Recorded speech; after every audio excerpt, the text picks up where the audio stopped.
Ya pemirsa, kami akan langsung menyapa penelpon yang sudah bergabung bersama kami saat ini. Ada Pak Guntur dari Bandung, Jawa Barat. Selamat malam Pak Guntur. Selamat malam. Iya, silakan Pak, ingin memberikan komentar atau pertanyaan?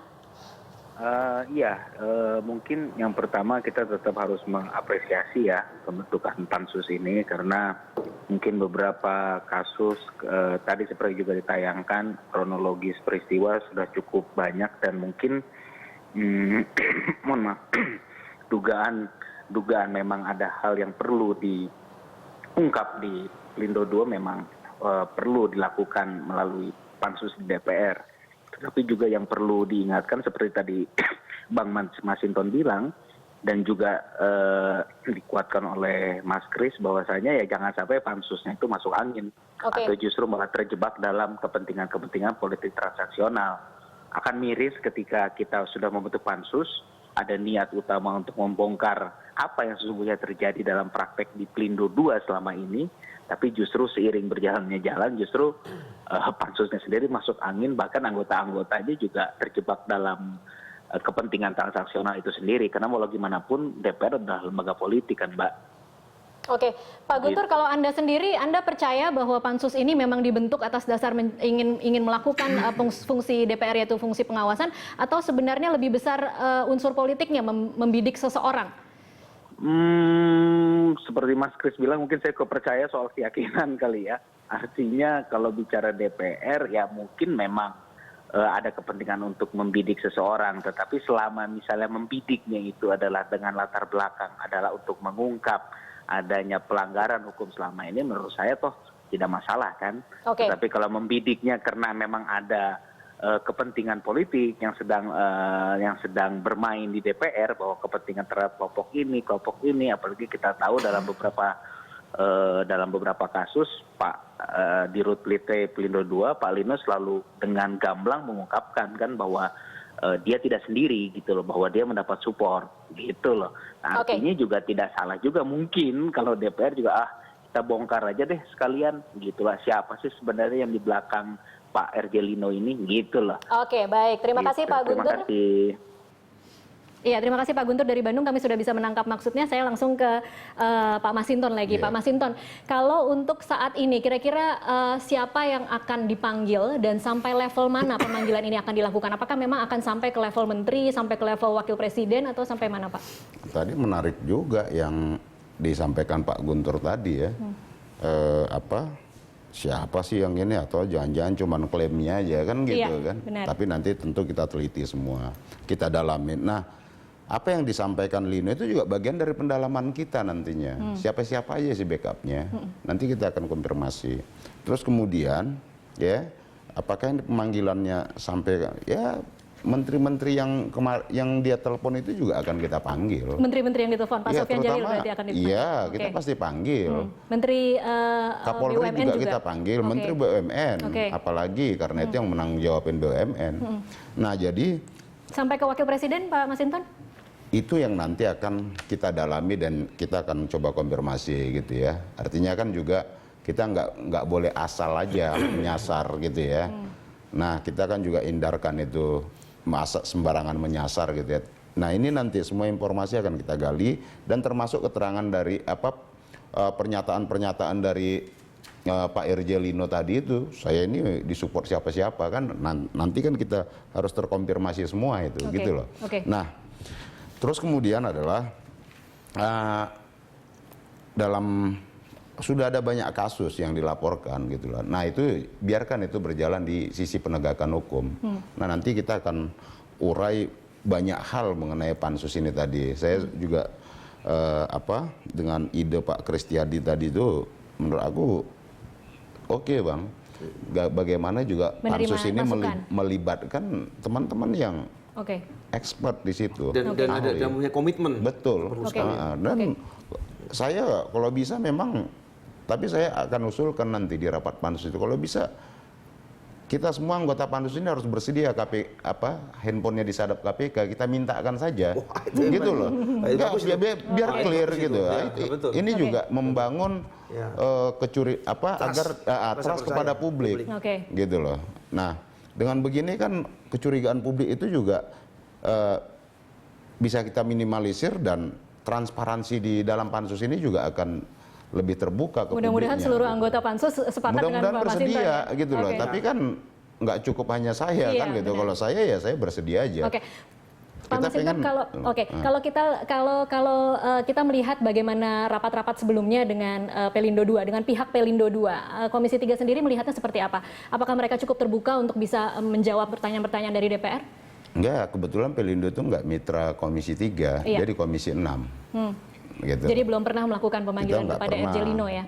Oke. Ini nanti pansus ini yang lintas komisi dan lintas praksi. Oke, baik. Saya ke Pak Kris. Pak Kris, kalau kita melihatnya sebenarnya poin-poin yang menjadi masalah atau kecurigaan atau dugaan-dugaan yang kemudian akhirnya melatar belakangi pembentukan pansus ini kan adalah masalah-masalah yang sudah lama. Ya. Yang kita sudah tahu, kita Ya. selalu mendengar. Betul. Nah, kalau Anda melihat apakah memang sosok RJ Lino, kalau tadi Pak Masinton mengatakan arogan, nah, apakah memang sosok dia yang kemudian menjadi penggol terakhir yang kemudian membuat DPR lebih geram lagi untuk membentukkan pansus? Jadi sebetulnya kalau arogan, kasar, apa itu menjadi relatif kalau kemudian ada prestasi yang secara objektif dirasakan masyarakat.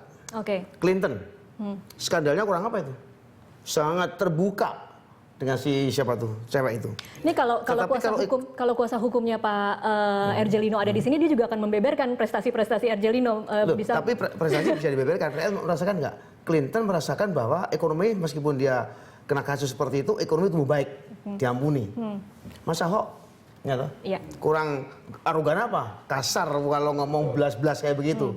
Tetapi survei mengatakan nggak bisa dilawan itu. Anda mau mengatakan bahwa kalau RJ Lino tidak terasa ya di masyarakat Apa itu? berarti? Loh, masih belum dirasakan. Masih belum Kalau terasa. ini Oke. kalau ini sangat dirasakan bahwa ada sesuatu yang memang wah ini memang apalagi kalau sekarang ini cuma kesantunan perilaku yang baik-baik yang sopan itu sudah berkelindan dengan perbuatan durhaka.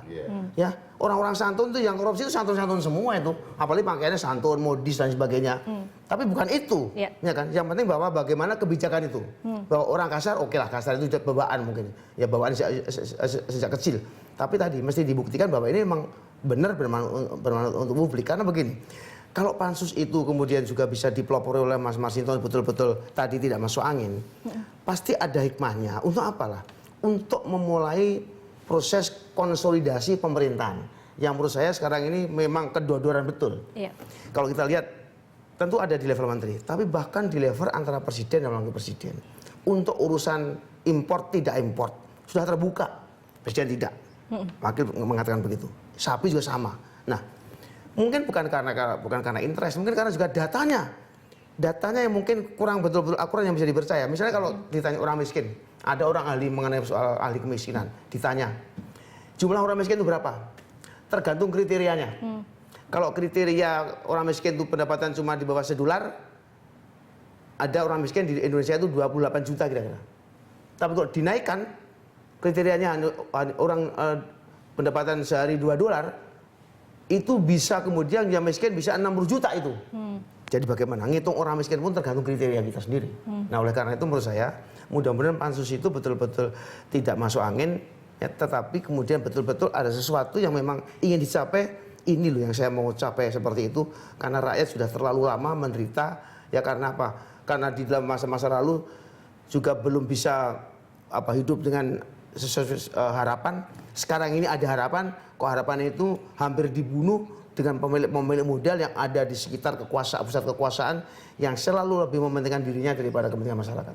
Oke, baik. Saya ke Pak Masinton lagi. Pak Masinton, kalau kita ingin mengetahui detik-detik menjelang kemudian pansus akhirnya disepakati untuk dibentuk, itu sebenarnya seberapa solid tarik ulur di antara partai-partai? Apakah memang kalau kita tidak salah dengar ada beberapa partai yang sebenarnya sepakatnya di level panja sajalah, tidak perlu dibentuk sampai pansus? Pada saat paripurna kan semua sepakat, Iya. tidak satu pun menolak, Iya. gitu ya.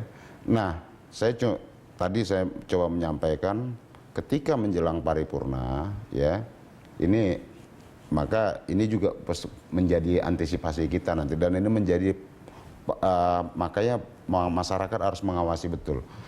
Dalam rapat, ya undangan rapat yang saya terima untuk undangan rapat paripurna, ya hari Selasa, gitu ya, undangan rapatnya hari Selasa, saya terima dengan nomor yang sama ada 4 agenda. Satu diantaranya pengesahan Pansus Pelindo II.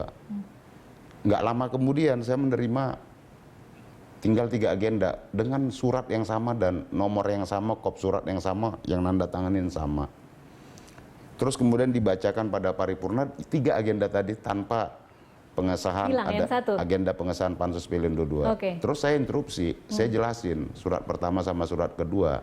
Lantas kemudian diralat oleh pimpinan DPR setelah konsultasi sama Setjen. Nah kemudian dibacakan kembali ada 4 agenda. Apa yang terjadi Pak Masinton? Bagaimana Nah, agenda artinya kan keempat bisa begini, hilang?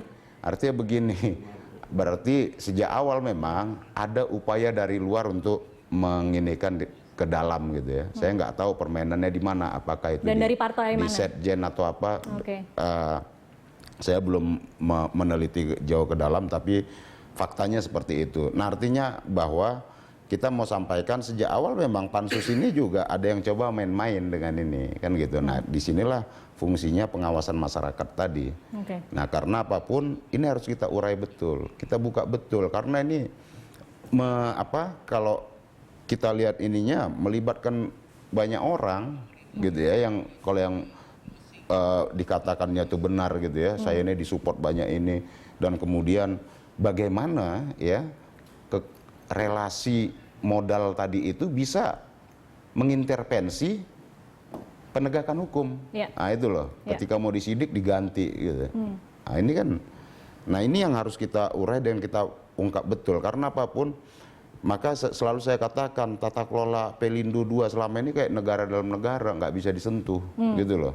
Praktek di dalamnya itu tidak pernah diungkap gitu ya. Bahkan melakukan perpanjangan kontrak aja ya, itu jelas-jelas melanggar undang-undang, tapi merasa nggak ada apa-apa itu di situ gitu. Nggak ada satu orang pun yang menyentuhnya. Bahkan ya Menteri BUMN itu atasannya langsung itu bisa diatur-atur kok gitu loh. Ini kan bahaya. Orang hanya sekelas Dirut gitu loh. Ada apa dong orang sekelas Dirut bisa berperilaku semaunya ya, bahkan di luar kewenangannya, dan kayak negara ini nggak bisa bikin apa-apa terhadap Kalau orang yang seperti Anda itu. dengar, Ada apa gitu kalau loh. Anda dengar sejauh ini sampai seberapa kuat sebenarnya yang ada di belakang Dirut ini? Saya nggak tahu, nanti kita dalamin aja. Iya kan? Oke. Nah, itu pentingnya pansus ini, mendalamin itu tadi. Kita jadi ini akan mengurai relasi tadi kuasa sama uang tadi itu.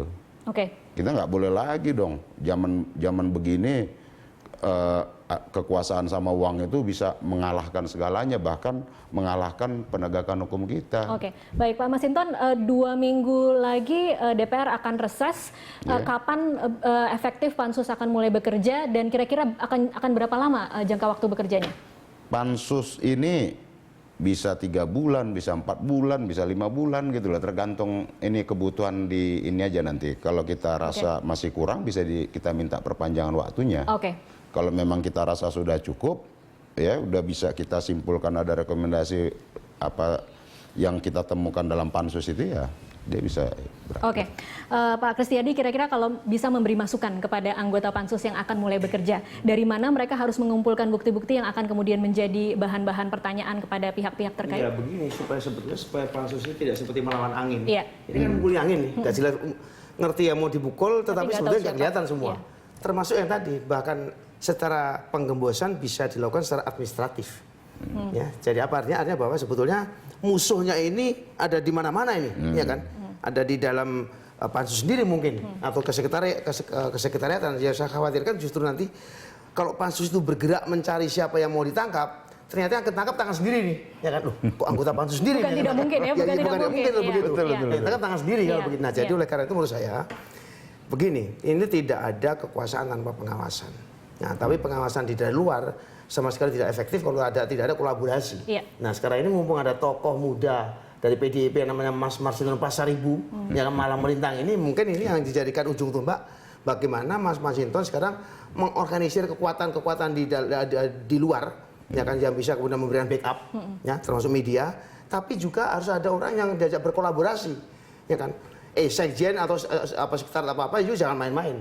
Ya, kalau betul-betul ketahuan kita diusut, diusut dan dipecat, ya kan, ganti orang, seperti Mas Ho ini ya. Meskipun kalau misalnya ternyata orang sendiri begitu. Ya, itu orang dari partai sendiri misalnya. Begitu orang partai sendiri, kalau sudah melakukan perbuatan seperti itu, bukan orang sendiri sekarang, orang lain, orang yang setan kalau begitu. Nah, oleh karena itu saya kira ini semua bisa berjalan kalau ada sinergi antara pansus yang benar, ya kan, antara kekuatan di dalam yang masih ada idealisme dan juga kekuatan dari luar yang mau bersama-sama ya.